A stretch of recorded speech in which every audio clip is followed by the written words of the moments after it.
আসসালামু আলাইকুম। আসি নামের এক অসহায় মেয়ে নিজের কয়েকদিনের সন্তানকে নিজ হাতেই খুন করে, আর এরপর সে একটি বটগাছের নিচে বসে নিজেরও জীবন নিয়ে নেয়। ওই বটগাছের কাছের বাড়িতেই বাস করত এক 8 মাসের অন্তঃসত্ত্বা মেয়ে ইতা। মৃত্যুর পর আসির আত্মার চোখ পড়ে ইতার পেটে থাকা সন্তানের উপর। তার কারণেই সময়ের 1 মাস আগেই ইতার মেয়ে অ্যামেলিয়ার জন্ম হয়, আর অ্যামেলিয়ার জন্মের পর থেকেই তার পুরো পরিবারের সাথে ঘটতে থাকে ভয়ঙ্কর সব ঘটনা।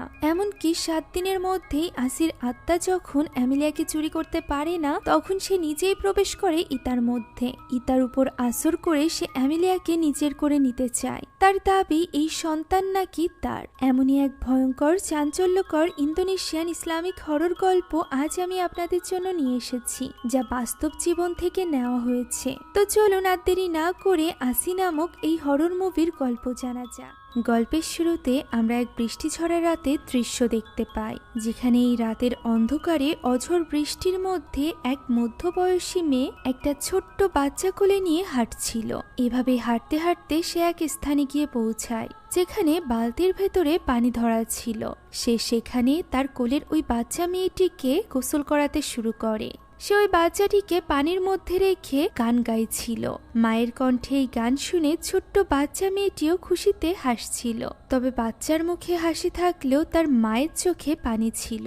এভাবেই কাঁদতে কাঁদতে এবং গান গাইতে গাইতে সে নিজের মেয়েকে ওই পানিতে চুবিয়ে মেরে ফেলে।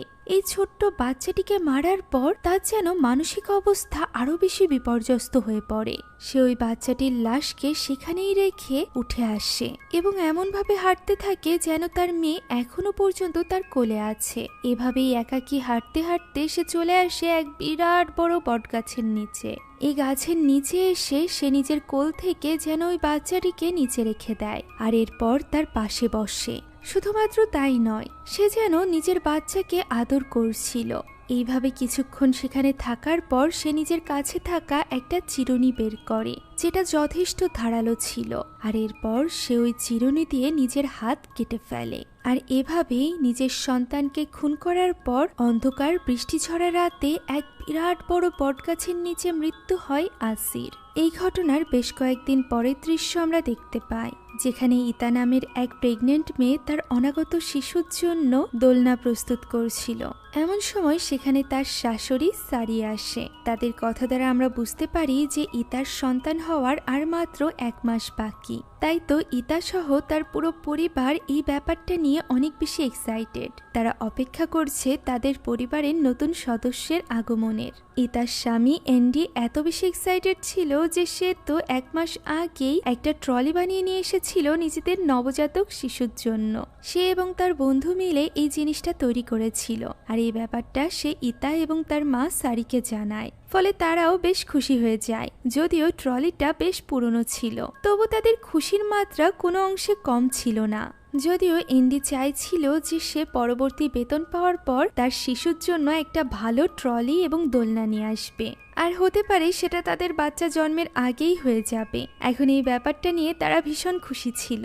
এখন ওই দিন গোসলের জন্য সারি যখন বালতিতে পানি নিচ্ছিল, তখন সেখানে অ্যান্ডি চলে আসে এবং সারিকে এইভাবে কষ্ট করতে দেখে তাকে সরিয়ে দেয় এবং নিজেই পানির বালতিটি পুড়ে দেয়। সেই সাথে পানির বালতি সহ সারিকে ওয়াশরুম পর্যন্ত এগিয়ে দেয়। তবে গোসল করতে যাওয়ার সময় সারি তো তাওয়াল নিতেই ভুলে গিয়েছিল, যে ব্যাপারটা নিয়ে তারা হেসে উড়িয়ে দিলেও আমরা এই দৃশ্য দ্বারা বুঝতে পারি যে সারির ভুলে যাওয়ার রোগ আছে, যে ব্যাপারে অ্যান্ডি এবং ইতার ধারণা ছিল। এখন ওই দিন রাতের দৃশ্য আমরা দেখতে পাই, যেখানে ইতা রান্নাঘরে একা খাবার তৈরি করছিল। এমন সময় সে জানালা দিয়ে বিদ্যুৎ চমকানো এবং বৃষ্টি শুরু হতে দেখতে পায়, যা দেখে সে তখনই বাস্কেট নিয়ে বাইরে চলে যায় কাপড় উঠাতে। বৃষ্টির মধ্যে এইভাবে কাপড় উঠিয়ে নিয়ে ভেতরে আসা দেখে অ্যান্ডি তার জন্য চিন্তিত হয়ে পড়ে এবং তাকে নিষেধ করে এইভাবে ভারী জিনিস তোলার জন্য। এখন তার সময় অনেক কাছে এসেছে, এই সময় তাকে বেশি সতর্ক থাকা প্রয়োজন। তখন সারিও তাকে সরি বলে, কেননা কাপড় উঠাতে সেই মূলত ভুলে গিয়েছিল। এখন পুরো পরিবার একসাথে খাবার খেতে বসে, যেখানে অ্যান্ডি জানায় আজ রাতে তার ঘাড়ে দায়িত্ব পড়েছে পুরো মহল্লা টহল দেওয়ার। এই দায়িত্ব সকলের মাঝে ভাগ করে দেওয়া হয়। আগে 2বার অ্যান্ডি এই দায়িত্ব পালন করেনি, তাই আজ সে চাইলেও এই দায়িত্ব থেকে মুক্তি পাবে না। এই কারণে সে আজ রাতে বাড়িতে থাকবে না। এই বৃষ্টির মধ্যেও তাকে বের হতে হবে। অ্যান্ডি বলে, আজকের বৃষ্টিটা বেশ অদ্ভুত। বাইরে বৃষ্টি পড়ছে ঠিকই, কিন্তু পরিবেশ একটুও ঠান্ডা না। বৃষ্টির সাথে সাথে অনেক বেশি গরমও লাগছে। যা শুনে সারি বলে, এই ধরনের বৃষ্টিকে বলা হয় মৃত মানুষের বৃষ্টি। আশেপাশে কেউ একই সাথে মারা গেলে এবং জন্ম নিলে এরকম বৃষ্টি হয়। তবে অ্যান্ডি এবং ইতা একথা হেসে উড়িয়ে দেয়। আর এরপর অ্যান্ডি বেরিয়ে যায় তার কাজে। ইতা চলে আসে ঘুমাতে। একা ঘরে বিছানায় শুয়ে সে নিজের বাচ্চার কথা ভাবছিল। এমন সময় হঠাৎই কারেন্ট চলে যায়। সে আলো জ্বালাতে উঠতে যাচ্ছিল, এমন সময় বাইরে থেকে কিছু আওয়াজ ভেসে আসে।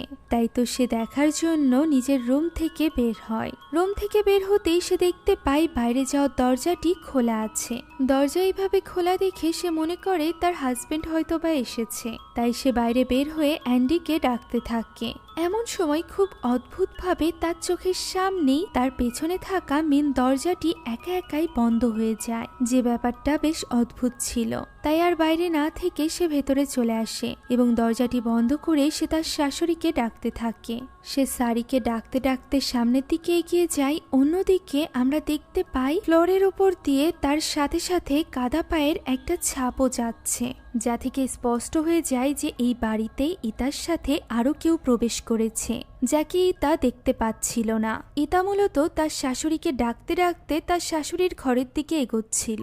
এমন সময় হঠাৎই তার পানি ভেঙে যায়, অর্থাৎ তার বাচ্চার এই দুনিয়াতে আসার সময় হয়ে গিয়েছিল। যদিও ডেলিভারির সময় হওয়ার এখনো 1 মাস বাকি। আর এই কারণেই ইতার প্রচন্ড কষ্ট হচ্ছিল।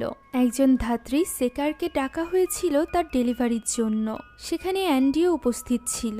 অনেক কষ্টের পর ফাইনালি ইতা এক কন্যা সন্তানের জন্ম দেয়, যার নাম রাখা হয় অ্যামেলিয়া। ভিডিওর এই পর্যায়ে আপনাদেরকে জানাতে চাই এক নতুন এবং মজাদার অনলাইন ক্যাসিনো সম্পর্কে, যার নাম বানজাই বেট। কেন বানজাই বেট আলাদা? এতে রোজ লক্ষ লক্ষ মানুষ খেলছে এবং প্রতিদিন প্রচুর নগদ অর্থ জিতছে। এখানে রয়েছে 3 লক্ষেরও অধিক active player. Aviator, crazy time, funky time, coin flip, sweet bonanza, poker, slides, live casino সহ সবই আছে এখানে এবং খুব শীঘ্রই স্পোর্টস গেমও যুক্ত হবে। এছাড়া বিকাশ, নগদ এবং রকেট দিয়ে তাড়াতাড়ি টাকা ডিপোজিট এবং উইথড্র করতে পারবেন। এরই সাথে 24 ঘন্টা কাস্টমার সাপোর্ট তো থাকছেই। তাই এখনই নতুন অফারে অংশগ্রহণ করুন। নিচের পিন কমেন্টে ক্লিক করে সাইন আপ করুন এবং প্রোমো কোড হন্টিং ব্যবহার করুন। প্রথম ডিপোজিটেই 100% ওয়েলকাম বোনাস এবং 25,000 টাকা পর্যন্ত বোনাস। সেই সাথে থাকছে 200টি ফ্রি স্পিন। এই সুযোগ মিস করবেন না। তো চলুন এখন গল্পে ফেরা যাক। নতুন এই সদস্য আসায় তাদের পুরো পরিবারই ভীষণ খুশি ছিল। তবে মাত্র 2-1 দিনের মধ্যেই অ্যান্ডিকে আবারও তার কাজে জয়েন করতে হয়। ইতাও এই 2-1 দিনে বেশ সুস্থ হয়ে গিয়েছিল। ওই দিন অ্যান্ডি কাজে বের হয়ে যেতেই সারি ইতার কাছে আসে এবং বলে সকালের রোদ্দুর অ্যামেলিয়ার জন্য ভীষণ ভালো, তাই সে কিছু সময়ের জন্য অ্যামেলিয়াকে রোদে নিয়ে যেতে চায়। তখন ইতা তাকে মনে করিয়ে দেয় যে টানা রোদ্দুরে সে যেন অ্যামেলিয়াকে বেশিক্ষণ না রাখে। আসলে 1 মাস আগে জন্ম হওয়ায় ইতা অ্যামেলিয়াকে নিয়ে ভীষণ চিন্তিত ছিল। তাই তো সারিও যখন দেখতে পায় যে রোদের তাপ অনেক বেশি বেড়ে গিয়েছে, তখন সে অ্যামেলিয়াকে নিয়ে ভেতরে চলে আসে এবং ট্রলিটি ছায়াযুক্ত একটা স্থানে রেখে দেয়। এর কিছুক্ষণ পর আমরা ইতাকে দেখতে পাই, যে কিনা নিজের হাতের কাজ শেষ করে তার শাশুড়িকেই ডাকছিল। ওই সময় আমরা তার পেছনে এক ভয়ঙ্কর অশরীরী প্রেতাত্মাকে দেখতে পাই। এই ব্যাপারে লক্ষ্য না করে ইতা যখন বাইরে আসে, তখন সে দেখতে পায় অ্যামেলিয়ার ট্রলিটি টানা রোদ্দুরের মধ্যে রাখা আছে আর তার শাশুড়ি সোফায় ঘুমিয়ে আছে, যা দেখে ইতা তখনই দৌড়ে চলে যায় অ্যামেলিয়াকে আনতে। তবে তার শাশুড়ি সারি এই ঘটনায় বেশ অবাক হয়ে যায়, কারণ তার স্পষ্ট মনে ছিল যে সে অ্যামেলিয়ার ট্রলিটি ছায়া এনে রেখেছিল। সে ইতাকে এই ব্যাপারটা বলার চেষ্টা করে, তবে ইতার মনে হয় তার শাশুড়ি সারির যেহেতু ভুলে যাওয়ার রোগ আছে, তাই হতে পারে সে অ্যামেলিয়াকে রোদে রেখে ভুলে গিয়েছিল। এখন ওই দিন সারি যখন নিজের ঘরে বসে ঔষধগুলো নাড়িয়ে চাড়িয়ে দেখছিল, তখন সে লক্ষ্য করে তার ঘরের সামনে দিয়ে কেউ হেঁটে যাচ্ছে। প্রাথমিকভাবে তার কাছে মনে হয় এটা হয়তো বা ইতা। তাই সে ডাক দেয়। তবে ইতা তার ডাকে সাড়া না দিলে সে বাইরে এসে দেখতে যায় তার সামনে কেউ দাঁড়িয়ে ছিল। চোখে চশমা না থাকায় সে স্পষ্টভাবে দেখতে পারছিল না। তবে চশমা পরতেই তার সামনে চলে আসে ইতা, যার ফলে পেছনে থাকা ওই মেয়েটিকে দেখতে পায় না সে। তাই সে ইতাকে প্রশ্ন করে যে সে কি কারোর গুনগুন করে গান গাওয়ার আওয়াজ শুনেছে। ইতা জানায় যে না। তখন সারি অমনোযোগী হয়ে সেদিকেই দেখতে থাকে যেদিকে সে ওই মেয়েটিকে দাঁড়িয়ে থাকতে দেখেছিল। ইতা এই অবস্থা দেখে সারিকে প্রশ্ন করে যে সে তার ঔষধ কখন খেয়েছিল। সারি জানায় যে তার মনে নেই। তাই ইতা তাকে নিয়ে যায় তার ঔষধের বইটা চেক করতে। ওই দিন ইতার যে প্রসব করিয়েছিল অর্থাৎ সেকার তার সাথে দেখা করতে আসে, যেখানে সেকার উপহার হিসাবে তার মেয়ের পুরনো একটা পুতুল নিয়ে এসেছিল ইতার মেয়ের জন্য। ইতা এখানে অ্যামেলিয়ার 1 মাস আগের জন্ম নেওয়া নিয়ে বেশ চিন্তিত ছিল, যে ব্যাপারে সেকার তাকে চিন্তা করতে নিষেধ করে, তবে তাকে সাবধান থাকতে বলে। এই বলে যে সে যেন অ্যামেলিয়াকে কোনোভাবে রাতের বেলা জানালার কাছে না শোয়ায়, কারণ 40 দিন হওয়ার আগ পর্যন্ত শয়তানি আত্মা অথবা জিনদের কাছ থেকে বাচ্চাদেরকে সাবধানে রাখতে হয়। এছাড়া কয়েকদিন আগেই তাদের গ্রামের একজন মেয়ে মারা গিয়েছে, যে কিনা নিজেকে নিজে শেষ করে দেওয়ার আগেই নিজের মেয়েকে নিজ হাতে খুন করেছিল। আর সব থেকে ভয়ানক ব্যাপার হলো তার মৃত্যুর পরও তার বডি এখনো পর্যন্ত খুঁজে পাওয়া যায়নি, অর্থাৎ এখানে আসির কথা বলা হচ্ছিল। এ কারণে সেকার তাকে সাবধান থাকতে বলে এবং ঘুমানোর সময় তার বালিশের নিচে একটি কাইচি রাখতে বলে। সেই সাথে তাদের গ্রামে আসা নতুন একজন রহস্যজনক লোকের ব্যাপারেও জানায়, যাকে সবাই আবা বলে ডাকত। সে প্রতি রাতে পিলারে বাড়ি দেয়, আর সেই কয়বার বাড়ি দেয় যে কয়টা বাজে। তবে যে কটা বাজে তার থেকে একটা বাড়িও যদি সে বেশি দেয়, এর মানে হলো আশেপাশে কোথাও আত্মার আনাগোনা আছে। এই কথা শুনে ইতা অনেক বেশি ভয় পেয়ে যায়। আর এরপর সে যখন ঘরে আসে তখন আয়নায় আমরা দেখতে পাই তার সামনে দাঁড়িয়ে আছে ওই অশরীরী অর্থাৎ আসির আত্মা। আসি এখানে চুল আঁচড়াচ্ছিল, যেখানে তার হাতে থাকা চিরুনিটি নিচে পড়ে যায়, যেটা তুলে নেয় ইতা। এই চিরুনিটা দিয়েই আসি নিজেকে হত্যা করেছিল, যে ব্যাপারে কোনো কিছু না জানা ইতা ওই চিরুনিটি নিজের কাছে রেখে দেয়। ওই দিন কাজ শেষ করে আন্দি বাড়িতে ফিরে দেখতে পায় যে তার মা সারি তার মেয়ে অ্যামেলিয়াকে নিয়ে বাইরে দাঁড়িয়ে আছে। সে তখন তাদের সাথে সময় কাটাতে থাকে। অন্যদিকে ভেতরে বসে ইতা অনেক বেশি চিন্তিত ছিল, কারণ অ্যামেলিয়ার খাবার ঠিকভাবে হচ্ছিল না। আর যেহেতু অ্যামেলিয়ার জন্ম 1 মাস আগে হয়েছে, তাই তার ঠিকমতো ভাবে খাবারের প্রয়োজন। এই ব্যাপারটা নিয়েই ইতা চিন্তিত ছিল এবং রেডিওতে গান শুনছিল। এমন সময় হঠাৎই রেডিওতে এক অদ্ভুত কণ্ঠের গান শুরু হয়ে যায়। এই গানটি এবং এই কণ্ঠ আমাদের পরিচিত, তবে ইতার নয়। মূলত এখানে আসির কণ্ঠের ওই গানটি শোনা যাচ্ছিল, যেটা সে নিজের মেয়েকে মারার সময় গিয়েছিল। এখন এই গানটি বন্ধ করার ইতা অনেকবার চেষ্টা করে, তবে কিছুতেই রেডিওতে এই গানটি পরিবর্তন করা সম্ভব হচ্ছিল না। তাই সে রেডিওটি বন্ধ করে দেয়। এমন সময় 6টার ঘন্টা বেজে ওঠে, অর্থাৎ মাগরিবের ওয়াক্ত হয়ে গিয়েছে। অ্যামেলিয়া তখনও পর্যন্ত বাইরে, যে ব্যাপারটা নিয়ে ইতা অনেক বেশি চিন্তিত হয়ে পড়ে। তাই তো সে দৌড়ে বাইরে চলে যায় এবং তার শাশুড়িকে দ্রুত অ্যামেলিয়াকে ভেতরে আনতে বলে।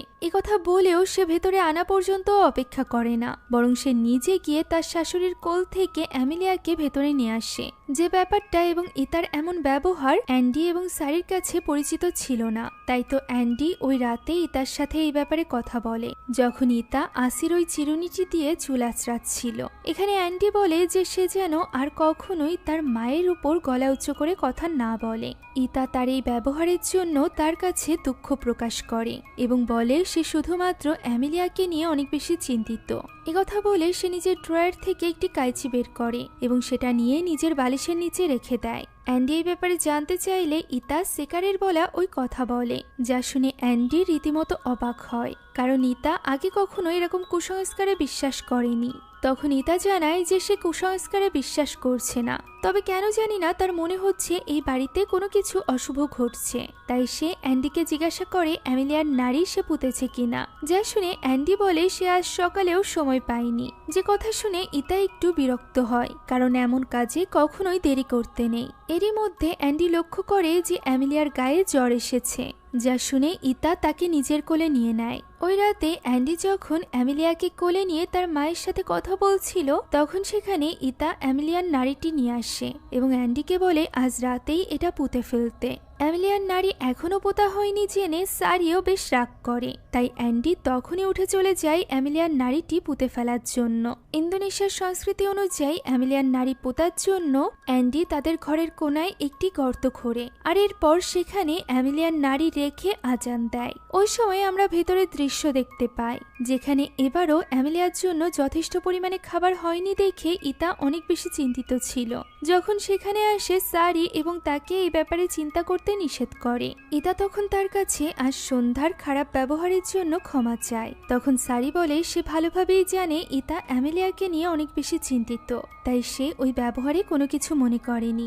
কথা বলে সে চলে যায় অজু করতে। ওই সময় অ্যান্ডির অ্যামেলিয়ার নাড়ি পোতা হয়ে গিয়েছিল, যেটার উপরে সে একটি ল্যাম্প রেখে দেয় এবং সেটা ঢেকে সেখান থেকে চলে আসে। অন্যদিকে সারি তখন অজু করছিল, যেখানে তার সামনে দিয়ে আমরা আবারও আসির আত্মাকে যেতে দেখতে পাই। তাকে এইভাবে যেতে দেখে এবারও সারি মনে করে যে এটা হয়তো বা ইতা ছিল, তাই সে চশমাটি হাতে নিয়ে ইতাকে দেখার জন্য ভেতরে চলে যায়, যেখানে ইতা ডাইনিং টেবিল মুছছিল।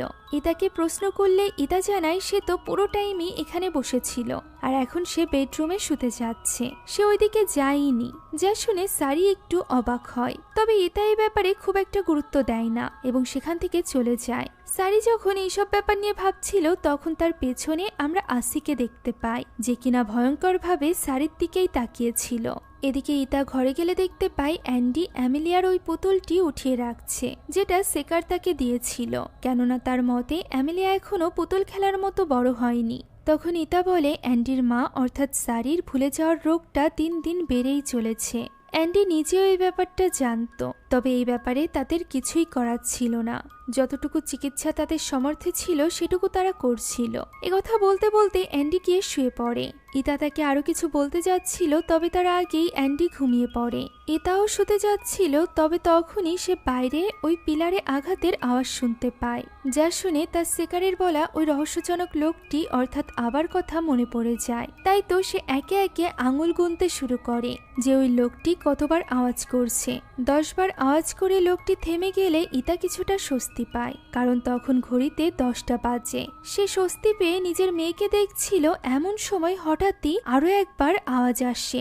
এর মানে ইতার কাছে স্পষ্ট যে আশেপাশে নিশ্চয়ই কোনো অশুভ শক্তি আছে, যে ব্যাপারটা নিয়ে ইতা অনেক বেশি চিন্তিত হয়ে পড়ে। এদিকে ওই সময় ইতার শাশুড়ি অর্থাৎ সারি নামাজ শেষ করে দোয়া দুরুদ পড়ছিল। এমন সময় হঠাৎই আসির আত্মা তার আশেপাশে এসে অদ্ভুত সব আওয়াজ করতে থাকে, যা শুনে সারি কিছুটা ভয় পেয়ে গেলেও সে নিজেকে সামলে নেয় এবং তার দোয়া দুরুদ চালিয়ে যায়। তার এই দোয়া কালাম যেন আসির আত্মা সহ্য করতে পারছিল না, তাই সে বারবার আমিন আমিন পড়ছিল, অর্থাৎ সে সারিকে দোয়া দুরুদ শেষ করতে বলছিল। তবুও সারি দোয়া পড়তে থাকলে এবার আসির আত্মা তার কানের কাছে এসে জোরে চিৎকার করে আমিন বলে ওঠে, যার ফলে আসি প্রচন্ড ভয় পেয়ে যায়। এমন সময় আসির কণ্ঠে ওই গান শোনা যায়, যা শুনে সারি বেশ অবাক হয়। তবে এবার সে ওই গানটিকে নিজের ডায়েরিতে টুকে রাখে, কারণ সে এর আগেও কয়েকবার এই গান শুনেছে। তবে যেহেতু তার ভুলে যাওয়ার রোগ আছে, তাই সে এখানে এই ডায়েরিতে পুরো গানটি লিখে রাখে। অন্যদিকে তখনও পর্যন্ত চিন্তায় ইতার ঘুম আসছিল না, সে ওই কাইচি হাতে শুয়েছিল। এমন সময় হঠাৎই অ্যামেলিয়া কাঁদতে শুরু করে। যেহেতু অ্যান্ডির ঘুম ভেঙে যাবে, তাই সে অ্যামেলিয়াকে কোলে নিয়ে বাইরের রুমে চলে আসে। ড্রয়িং রুমে বসে সে টিভি চালিয়ে অ্যামেলিয়াকে খাওয়ানোর চেষ্টা করছিল। এভাবেই অ্যামেলিয়া ঘুমিয়ে গেলে সে টিভিটি বন্ধ করতে যায়, যেখানে টিভির রিফ্লেকশনে আসির আত্মাকে দেখা যায়। ইতা তা লক্ষ্য করে না। সে যখন সেখান থেকে উঠে চলেই যাচ্ছিল, তখন সে পাশের একটা চেয়ার তুলতে দেখতে পায়। সাহস করে সে ওই চেয়ারের দিকে এগিয়ে যায় এবং ওই চেয়ারটি ধরে সেটাকে থামানোর চেষ্টা করে। এমন সময় আসি তার হাত ধরে বসে এবং চিৎকার করে বলে, এই বাচ্চাটি আমার। এই ঘটনায় ইতা আরো বেশি চিন্তায় পড়ে গিয়েছিল। পরদিন সকালে সেই ঘটনা অ্যান্ডিকেও খুলে বলে, তবে অ্যান্ডির তার কথা বিশ্বাস হচ্ছিল না। প্রমাণ হিসাবে সে যখন সারির আসিকে দেখার ব্যাপারটা বলে, তখন সারি তার ভুলে যাওয়ার রোগের কারণে কিছুই মনে করতে পারে না। ফলে অ্যান্ডির মনে হয় যে ইতা হয়তো বা অনেক বেশি চিন্তা করছে, তাই এই সব কিছু ভাবছে। তাই সে ইতাকে চিন্তা করতে মানা করে করে নিজের কাজে বেরিয়ে যায়। এর বেশ কিছুক্ষণ পর সারি যখন তার ঔষধের ব্যাপারটা ডায়েরিতে লিখতে যাচ্ছিল, তখন সে তার ডায়েরিতে ওই গানটি লেখা অবস্থায় দেখতে পায়, যা দেখে সে বেশ অবাক হয়, কারণ সে নিজেও জানতো না সে এই গানটি কখন লিখেছে। এদিকে ওই সময় ইতা অ্যামেলিয়াকে ঘুম পাড়িয়ে নিজেও একটু বিশ্রাম নিতে যাচ্ছিল। বিশ্রাম নেওয়ার জন্য সে চোখ বন্ধই করেছিল, এমন সময় আলমারির ভেতর থেকে আওয়াজ আসতে শুরু করে, যা শুনে ইতা তার বালসির নিচে থাকা ওই কাইচিটি হাতে তুলে নেয় এবং সাহস করে আস্তে আস্তে গিয়ে পৌঁছায় ওই আলমারির সামনে। সে আলমারিটি খুলতেই দেখতে পায় ভেতরে থাকা ওই পুতুলটি থেকে আওয়াজ আসছে, যা দেখে সে কিছুটা স্বস্তি পায় এবং আবারও আলমারির দরজা আটকাতেই যাচ্ছিল, এমন সময় আসির আত্মা আলমারির ভেতর থেকে তার উপর ঝাঁপিয়ে পড়ে, ফলে সে চিৎকার করে মাটিতে পড়ে যায়। ঠিক ওই সময় সারিও ওই ঘরে এসেছিল তার ডায়েরিতে লেখা ওই গানটি দেখানোর জন্য, যেখানে সে ইতাকে এই অবস্থায় দেখে ভীষণ ঘাবড়ে যায় এবং তাকে জড়িয়ে ধরে শান্ত করে। আর এরপর ওই রাতে অ্যান্ডি বাড়িতে ফিরলে তারা ডায়েরিতে লেখা ওই গানটি দেখায়, যেটা দেখে অ্যান্ডি সারিকে প্রশ্ন করে যে এটা কি। উত্তরে ইতা বলে এটা তার ডায়েরিতে লেখা আছে। এর মানে সারি এই গানটি কোনো অস্বাভাবিক অবস্থায় শুনেছে বলেই ডায়েরিতে লিখে রেখেছে। সারির কিছু মনে ছিল না, তবে তারও মনে হচ্ছিল যে এই বাড়িতে নিশ্চয়ই অশুভ কিছু ঘটছে। যে ব্যাপারটা জানার পর অ্যান্ডিও কিছুটা চিন্তিত হয়ে পড়ে এবং ভাবতে থাকে যে তার এই ব্যাপারে কি করা উচিত। ওই সময় তাদের বাড়ির সামনে থাকা একটা দোকান গাড়ি আমরা দেখতে পাই। এত রাতে ওই দোকানের মালিক আশপাশ থেকে কিছু মুরগির বাচ্চার ডাক শুনে বেশ অবাক হয়ে যায়। সে আশেপাশে ঘুরে দেখার চেষ্টা করছিল যে এই ডাক কোথা থেকে আসছে। এমন সময় সেখানে আজ রাতে সিকিউরিটির দায়িত্বে থাকা গ্রামের একজন লোক আসে। দোকানদার এমনিতেই ভয় পেয়েছিল, এর উপর আবার তাকে দেখে সে আরো বেশি ভয় পেয়ে যায়। তখন লোকটি জিজ্ঞাসা করে যে সে এইভাবে ভয় পাচ্ছে কেন। তার আওয়াজ শোনার কথা শুনে লোকটি জানায় যে পাশেই অ্যান্ডির বাচ্চা হয়েছে, আর এ কারণেই হয়তোবা সে বাচ্চার কান্নার আওয়াজ শুনতে পাচ্ছে। তখন ওই দোকানদার জানায় সে কোনো বাচ্চার কান্নার আওয়াজ শুনতে পাচ্ছে না, বরং শুনতে পাচ্ছে কোনো মুরগির বাচ্চার ডাকের শব্দ। যা শুনে ওই লোকটি জানায় যে ইন্দোনেশিয়ায় একটি লোককথা প্রচলিত আছে যে যদি কোনো সদ্য জন্ম নেওয়া বাচ্চার নারী তার বাড়িতে পোতা হয় এবং সেখান থেকে মুরগির বাচ্চার ডাক শোনা যায়, এর মানে হলো ওই বাচ্চার উপর কোনো মেয়ে প্রেতাত্মার নজর আছে। যা শুনে ওই দোকানদার ভীষণ ভয় পেয়ে যায়। এদিকে রাতের বেলা ঘুম ভেঙে যাওয়ায় এন্ডি রান্নাঘরে আসে পানি খেতে, যেখানে পানি খাওয়ার সময় সেও ওই মুরগির বাচ্চার ডাক শুনতে পায়। এই ডাক শুনে সে বেশ অবাক হয়ে যায় এবং বাইরে এই ডাক কোথা থেকে আসছে তা দেখার জন্য একটি টর্চ লাইট হাতে নিয়ে বাইরে বেরিয়ে যায়, যেখানে সে হাঁটতে হাঁটতে গিয়ে পৌঁছায় অ্যামেলিয়ার নারী পোতার স্থানে। আর এরপর সেখানে যা সে দেখে তা দেখার জন্য সে একদমই প্রস্তুত ছিল না। সেখানে খুবই ভয়ঙ্করভাবে আসির আত্মা অ্যামেলিয়ার নারী বের করে সেটা খাচ্ছিল, যা দেখে অ্যান্ডি ভয় পেয়ে অন্যদিকে তাকাতেই তার সামনে আসির আত্মা চলে আসে। তাই তো সে ভয়ে দোয়া পড়তে পড়তে বাড়ির ভেতরে দৌড়ে পালিয়ে আসে, যেখানে তার সামনে চলে আসে তার মা সারি। সারি তার এই অবস্থার কারণ জিজ্ঞাসা করে। তখন অ্যান্ডি তাকে সবকিছু খুলে বলে এবং জানায় সেও ইতার মতো ওই মহিলাকে দেখেছে। তার এবার তাদের কথায় বিশ্বাস হচ্ছে। তারা এর কারণ বুঝতে পারছিল না, তাই তো অ্যান্ডি আর এক মুহূর্ত দেরি করে না। ওই রাতেই সে বেরিয়ে পড়ে মসজিদের ওস্তাদের সাথে দেখা করতে, যাতে করে সে তাদের এই সমস্যার সমাধান পেতে পারে। দৃশ্য পরিবর্তিত হয় এবং আমরা পরদিন দুপুরের দৃশ্য দেখতে পাই, যেখানে ইতা গত রাতের ব্যাপারে কোনো কিছুই জানতো না। সে কলপারে বসে অ্যামেলিয়াকে গোসল করাচ্ছিল। এমন সময় তার পেছনে থাকা দরজাটিতে আওয়াজ হতে শুরু করে। দরজাটি একটু একটু করে বন্ধ হচ্ছিল, তবে ইতা পিছে তাকাতেই সেটা থেমে যাচ্ছিল।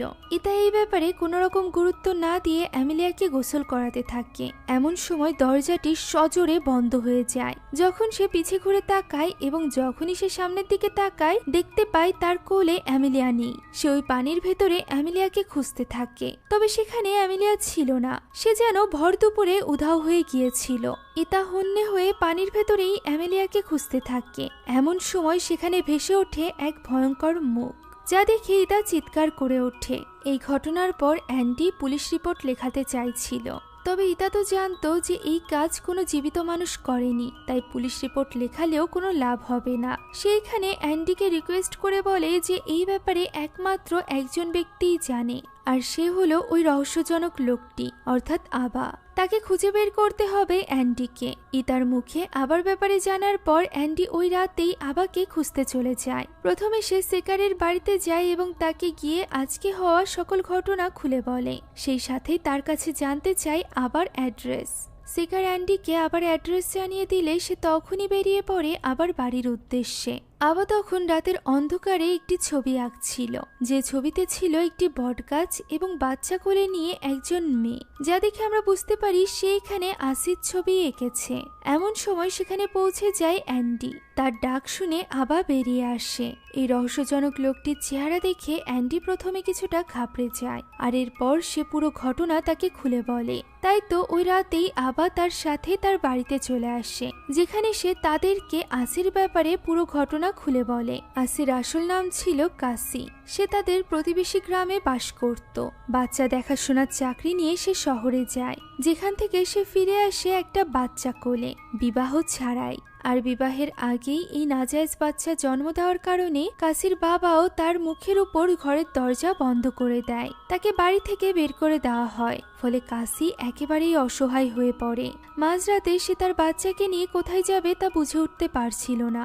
এর উপর আবার গ্রামের মানুষেরা কাসির উপর এত বেশি রেগেছিল যে তার উপর পাথর মারছিল, তাকে নানা রকম আজে বাজে মন্তব্য করছিল।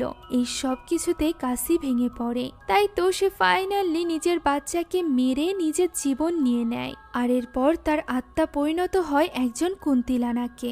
আজ থেকে ঠিক 7 দিন আগেই আসি তার সন্তানকে মেরে নিজেকে শেষ করে দিয়েছিল। আর 7 দিন আগের রাতেই জন্ম হয়েছিল অ্যামেলিয়ার। এর মানে হলো 7 দিন ধরে আসির আত্মা এই বাড়িতেই আছে। এই কারণেই আবা এতদিন ধরে আসির আত্মাকে খুঁজে পাচ্ছিল না। আসলে 7 দিন আগের রাতে প্রেগনেন্ট অবস্থায় ইতা যখন কিছু আওয়াজ শুনে বাইরে বের হয়েছিল, তখন তার পিছু পিছু আসির আত্মা তার বাড়ির ভেতরে প্রবেশ করেছিল। আর সেই মূলত দায়ী ছিল 1 মাস আগে ইতার ওই প্রসব বেদনা হওয়ার এবং অ্যামেলিয়ার এই পৃথিবীতে আসার। অর্থাৎ পৃথিবীতে আসার আগে থেকেই অ্যামেলিয়ার উপর নজর ছিল আসির। তবে সে যতই কুন্তিনালাক জিনে পরিণত হোক না কেন, একজন কুন্তিনালাকও এত সহজে কারোর বাচ্চা নিতে পারে না। এর অর্থ হলো ইতার কাছে কুন্তিনালাকের অর্থাৎ আসির কিছু একটা আছে, যার বদলে সে ইতার বাচ্চাকে নিতে পেরেছে। তখন ইতার মনে পড়ে যায় ওই চিরুনিটির কথা, যেটা সে তার বাচ্চার ট্রলির কাছে পেয়েছিল। সে তখনই দৌড়ে চলে যায় নিজের ঘরে এবং ওই চিরুনিটি এনে আবার হাতে তুলে দেয়, যেটা হাতে নিয়ে দেখার পর আবার তাদের কাছে কিছু মোমবাতি চায়, যেটা একটা টেবিলের উপর জ্বালিয়ে রেখে তারা 4 জন চারদিকে বসে পড়ে। আর এরপর আবার তাদের 3 জনকে চুপচাপ একে অন্যের হাত ধরে বসে থাকতে বলে। কোনো রকম আওয়াজ করতে সে বিশেষভাবে নিষেধ করে দেয়। আর এরপর সে আসিকে ডাকতে থাকে। আসিকে এইভাবে ডাকতে দেখে তারা 3 জন ভীষণ ভয় পেয়ে যায়। এমন সময় কোথাও থেকে একটা হাওয়া আসে এবং সামনে থাকা মোমবাতিটি নিভিয়ে দেয়। আর এরপর গুনগুন আওয়াজে আসির গলার ওই গান শোনা যায়, যা শোনার চেষ্টা করতে করতে আবার নিজের চোখের চশমাটি খোলে। তখন তার চোখের এই ভয়ানক অবস্থা দেখে তারা 3 জনই ভীষণ ভয় পেয়ে যায়। দেখে মনে হচ্ছিল তার চোখ যেন কেউ ইচ্ছাকৃতভাবেই তুলে ফেলেছে। এখন আবার তাদেরকে এখানেই বসে থাকতে বলে এবং মনে মনে দোয়া পড়তে বলে, তবে কোনো আওয়াজ যেন শোনা না যায়। একথা বলে সে সেখান থেকে উঠে সামনের দিকে এগোতে থাকে এবং আসির কণ্ঠের পিছু করতে করতে সে চলে আসে পেছনের দরজার সামনে। দরজা খুলতেই সে সেখানে থাকা কলটি অনবরত পাম্প হতে দেখতে পায়, যা দেখে সে বুঝতে পারে এখানে আসি রয়েছে। তাই সে আসিকে থামতে বলে। এমন সময় হঠাৎই তার পেছনে থাকা দরজাটি বন্ধ হয়ে যায়, যা দেখে সে সবকিছু বুঝতে পারে এবং তখনই ভেতরে চলে আসে এবং অ্যান্ডিকে বলে তৈরি হয়ে নিতে এবং তার সাথে এখনই বাইরে যেতে। অ্যান্ডি কোনো কিছু বুঝতে না পারলেও তখনই তার সাথে বেরিয়ে যায় এবং কোনো কিছু না ভেবেই তার পিছু করতে থাকে। অন্যদিকে ওই সময় আমরা বাড়ির দৃশ্য দেখতে পাই, যেখানে সারি ইতার হাতে তুলে দেয় একটি তসবি। তবে ইতার মন তো কাজ ছিল অ্যামেলিয়ার জন্য। তবুও সে কোনো মতে নিজেকে বুঝিয়ে নামাজের খিমার পরে তসবি পড়তে বসে। অন্যদিকে আবা অ্যান্ডিকে নিয়ে গিয়ে পৌঁছায় বটগাছের সামনে। সেখানে পৌঁছে সে অ্যান্ডিকে বলে আজান দিতে। অ্যান্ডিও কোনো কিছু না ভেবে জোরে জোরে আজান দিতে শুরু করে। তখন আবা চুপ করে পাশে দাঁড়িয়েছিল। অন্যদিকে তসবি পড়তে পড়তে মন থেকে দোয়া করছিল অ্যামেলিয়ার মা ইতা। অ্যান্ডির আজান দেওয়া শেষ হতে না হতেই বটগাছের পেছন থেকে কিছু আওয়াজ আসতে শুরু করে। খেয়াল করে শুনলে বোঝা যায় এটি কোনো বাচ্চার কান্নার শব্দ ছিল। যা বুঝতে পারা মাত্রই অ্যান্ডি আলহামদুলিল্লাহ বলে ওঠে এবং তখনই আবার কাছ থেকে চাদর নিয়ে চলে যায় তার বাচ্চাকে উদ্ধার করতে। সেখান থেকে সে তার বাচ্চাকে নিয়ে বেরিয়ে আসে, যা দেখে আবাও বেশ স্বস্তি পায়। আর এরপর তারা অ্যামেলিয়াকে নিয়ে রওনা দেয় বাড়ির উদ্দেশ্যে, যেখানে তখনও ইতা তসবি পড়ছিল। এভাবেই তসবি পড়তে পড়তে হঠাৎই তসবিটি তার হাতের ভেতর থেকেই ছিঁড়ে মাটিতে পড়ে যায়, যা ছিল কোনো অশুভ শক্তির সংকেত। এর কিছুক্ষণের মধ্যেই অ্যান্ডি এবং আবা তাদের মেয়ে অ্যামেলিয়াকে নিয়ে বাড়িতে ফিরে আসে, যেখানে বাড়িতে ঢুকতেই অ্যান্ডি তার স্ত্রী ইতাকে খুঁজতে থাকে, কারণ সে জানতো অ্যামেলিয়াকে হারানোর পর থেকে ইতা ভীষণভাবে ভেঙে পড়েছিল। ইতা তখন সেখানকারই ওই রকিং চেয়ারে বসা ছিল, যেখানে একবার আমরা আসির আত্মাকে দেখেছিলাম। এখানে অ্যান্ডি কোনো কিছু না ভেবেই ইতার কোলে তুলে দেয় অ্যামেলিয়াকে এবং সারিকে এসে বলে অ্যামেলিয়া এবং ইতাকে একা ছেড়ে দিতে। ইতা কিছুক্ষণ তার মেয়ের সাথে সময় কাটা। একথা বলতে না বলতেই আসির কণ্ঠের ওই গানের সুর শোনা যায়, যা শোনা মাত্রই আবা বলে ওঠে সে এখানে কোনো দানুরের গন্ধ পাচ্ছে, অর্থাৎ কোনো অতৃপ্ত আত্মার। আর এরপর তারা তিনজনে এগিয়ে যায় ইতার দিকে, যেখানে ইতার শরীরে প্রবেশ করে গিয়েছিল আসির অতৃপ্ত আত্মা এবং ইতা সেখানেই বসে গান গাইছিল, যা শুনে আবা বুঝতে পারে এবং আসিকে ডাক দেয়। সাথে সাথে আসি তাদের দিকে ফিরেই চিৎকার করে বলে ওঠে এই বাচ্চা তার। একথা বলেই সে ইতা সহ ওই চেয়ারটিকে হাওয়ায় তুলে নেয়। আবা তাকে বোঝানোর চেষ্টা করে যে এই বাচ্চা তার নয়, তার বাচ্চাকে সে নিজ হাতেই খুন করেছে 7 দিন আগে, তাই সে যেন ইতাকে ছেড়ে দেয়। তবে আসির আত্মা কোনো কথা শুনতে রাজিই ছিল না। সে চিৎকার করে বলতে থাকে এই বাচ্চা তার। একথা বলে চিৎকার করতেই আশেপাশের সব আলো নিভে যায় এবং চেয়ারটি নিচে এসে পড়ে, যেখানে ইতা অথবা অ্যামেলিয়া কেউই ছিল না। পড়েছিল ইতার পরনে থাকা ওই খিমারটি। আমরা দেখতে পাই ইতা অ্যামেলিয়াকে নিয়ে চলে গিয়েছে কলপারে, যেখানে এক পাত্রে পানি রাখা আছে। যে পানির রিফ্লেকশনে আমরা দেখতে পাই ইতার মধ্যে তখনও রয়েছে আসির আত্মা এবং সেইখানে চেষ্টা করছিল অ্যামেলিয়াকে ঠিক ওইভাবে মেরে ফেলা যেভাবে সে 7 দিন আগে নিজের মেয়েকে মেরে ফেলেছিল। যে ব্যাপারটা ভেতরে থাকা আবাও বুঝতে পারে, তাই সে তখনই দৌড়ে চলে আসে কলপারে, যেখানে সে ইতার মধ্যে থাকা আসিকে বারবার করে অনুরোধ করতে থাকে এমন কাজ না করতে। সে এখানে দোয়া পড়ছিল, সেই সাথে এন্ডিও বারবার অনুরোধ করছিল তার স্ত্রী এবং কন্যাকে ছেড়ে দিতে। এভাবেই দোয়া পড়তে পড়তে এক সময় আসি বাধ্য হয় ইতার শরীর ছেড়ে দিতে, যার ফলে বেঁচে যায় অ্যামেলিয়া এবং ইতাও, যার ফলে খুশি হয়ে যায় সারি। সে এখানে আবাকে ধন্যবাদ জানায় তার পরিবারের এমন বিপদের সময়ে তাদের পাশে থাকার জন্য এবং তাদেরকে সাহায্য করার জন্য। তবে আবা এখানে তাকে একটাই মাত্র রিকোয়েস্ট করে যে তারা যেন আসিকে ক্ষমা করে দেয়। আসি যা কিছু করেছে সেটা শুধুমাত্র তার বাচ্চার তাড়নাই করেছে। সে ভুলবশত রাগের বশীভূত হয়ে নিজের মেয়েকে খুন করেছিল, যার ফলে সে পরিণত হয়েছিল এমন অতৃপ্ত কুন্তিলানাকে। তাই সারি এবং তার পরিবার যেন তাকে এই কাজের জন্য ক্ষমা করে দেয়, তাহলেই একমাত্র তাদের সবার জন্য ভালো হবে। সারি এ কথাই রাজি হয়ে যায় এবং জিজ্ঞাসা করে সেই চিরুনিটির কি করবে। উত্তরে আবা বলে সে যেন এটা সামনের ওই বড় বটগাছের নিচে পুঁতে রাখে এবং শেষবারের মতো আসিকে বিদায় জানায়। পরদিন সকালের দৃশ্য আমরা দেখতে পাই, যেখানে সারি ওই বিরাট বড় বটগাছের নিচে এসে ওই চিরুনিটি পুঁতে দেয় এবং আসিকে বিদায় জানায়। এটিই সেই বটগাছ ছিল যে গাছের নিচে এসে সারি নিজেকে শেষ করে দিয়েছিল, আর এটিই সেই বটগাছ যেখান থেকে শুরু হবে 37 বছর পরের গল্প, যে গল্পে আমরা ছোট্ট একটা মেয়েকে দেখতে পারবো যে কিনা এই বটগাছের নিচ থেকে ওই চিরুনিটি নিয়ে যাবে, আর এরপর তার সাথে চলে যাবে আসি নিজেও। তাহলে কি অ্যামেলিয়ার গল্প এখানেই শেষ? আসি কি এত সহজে অ্যামেলিয়াকে ছেড়ে দিবে?